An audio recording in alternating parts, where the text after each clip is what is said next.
Physical media is on the decline. Blu-ray and DVD sales are getting smaller and smaller each year, a new streaming service pops up every other week, and for the most part, these services provide just a movie, no or very minimal supplemental content. One company is seemingly defying the decline in this industry, however, and it is one that helped shape the physical media as we know it: the Criterion Collection. Founded in 1984 with the intention of releasing classic films on Laserdisc, Criterion has grown into a distributor of culturally significant classic and contemporary films. Criterion's impact on film history has been significant. To film nerds everywhere, we owe a lot to Criterion. The first ever film commentary track was included on the Laserdisc release of King Kong put out by Criterion. U.S. film historian Ronald Haver offers a deep dive into the cast, production, screenplay, and special effects. This is an ingenious bit here too, because the Kong is not really there lifting up that log. There's a chain hoist on the other end of the log, which is lifting it up and rolling it around. And as they fall into the ravine there, Kong, of course, is on a separate piece of film. This is all put together again in the optical printer later on. This practice of adding commentary tracks to film has become a common practice, and myself and many others love watching our favorite movies with additional commentary, be it from a film historian, the cast, or my personal favorite, the directors. As well as the commentary tracks, Criterion also started to include original theatrical trailers, deleted scenes, and documentaries. This earned the Criterion releases the affectionate nickname Film School in a Box. These special edition releases, as they came to be known, have everything a cinephile needs to fully immerse themselves in a film. The success of this model led to other distributors doing the same, though no one does it quite as well as Criterion. The packaging is also first class, with interesting and beautiful box art and stunning booklets that include well-written and interesting essays about the film. The Godzilla set is a personal favorite of mine. The artwork for each set is eye-catching, relevant, and gorgeous, and the essays included with each film are fascinating reads as well. When it comes to film restoration, Criterion is one of the most important companies. High-quality restorations of 1928's The Passion of Joan of Arc, directed by Carl Theodor Dreyer, Fritz Lang's 1931 M, Kurosawa's 1954 masterpiece Seven Samurai, and 1949 Carol Reed film The Third Man are all Criterion's doing.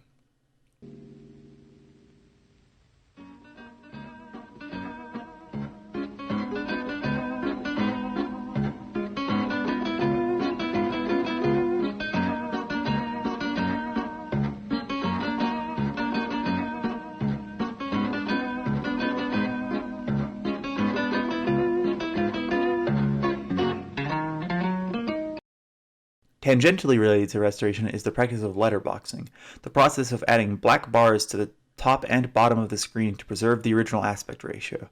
Before Criterion pioneered this practice, home video releases would pan and scan or simply cut large portions of the frame off, ruining the original artistic vision of the film.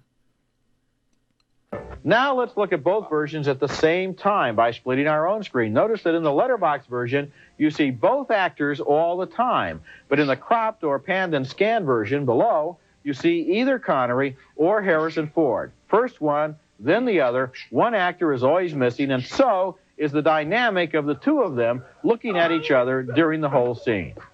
I talked to Steven Spielberg recently about letterboxing, and he was feeling fairly frustrated. When one of his widescreen movies is trimmed to fit into the TV screen, he said, he feels like somebody else has directed it. He says that panning and scanning, where they take the widescreen picture and look at first part of it and then another part of it, that turns long shots into medium shots and medium shots into close-ups, and it puts cuts where he didn't have any cuts.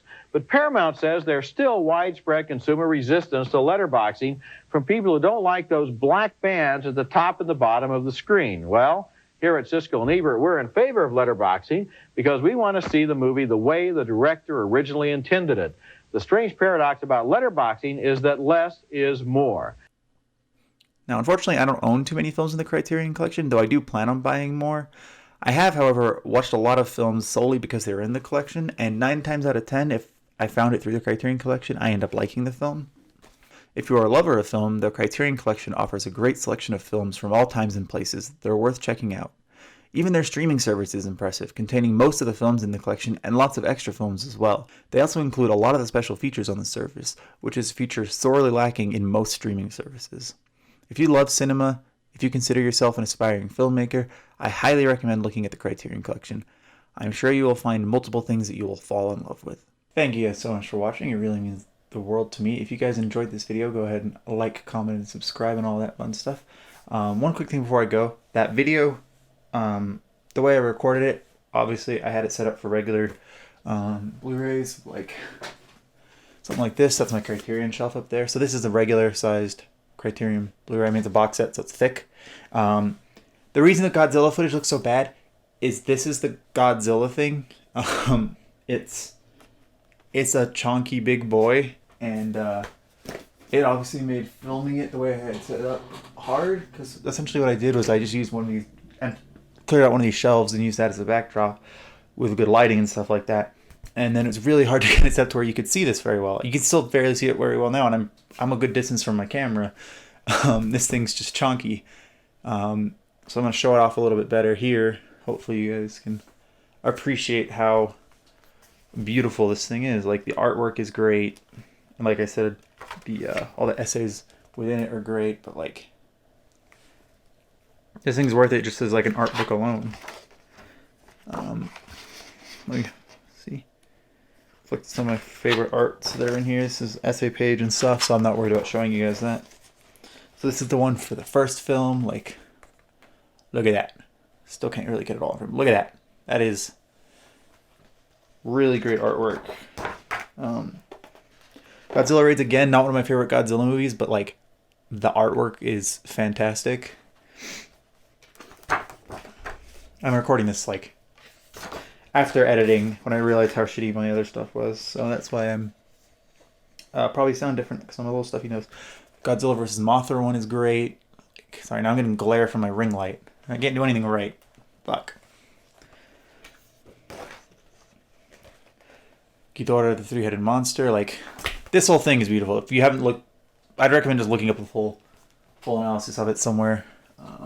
This goes up there, but I'm not going to set it up there right now because I got to open it to set it up. Again, thank you guys so much for watching. I will see you guys in the next video. I have a couple things in early works, but nothing set in stone quite yet, so I'm not sure what my next video will be.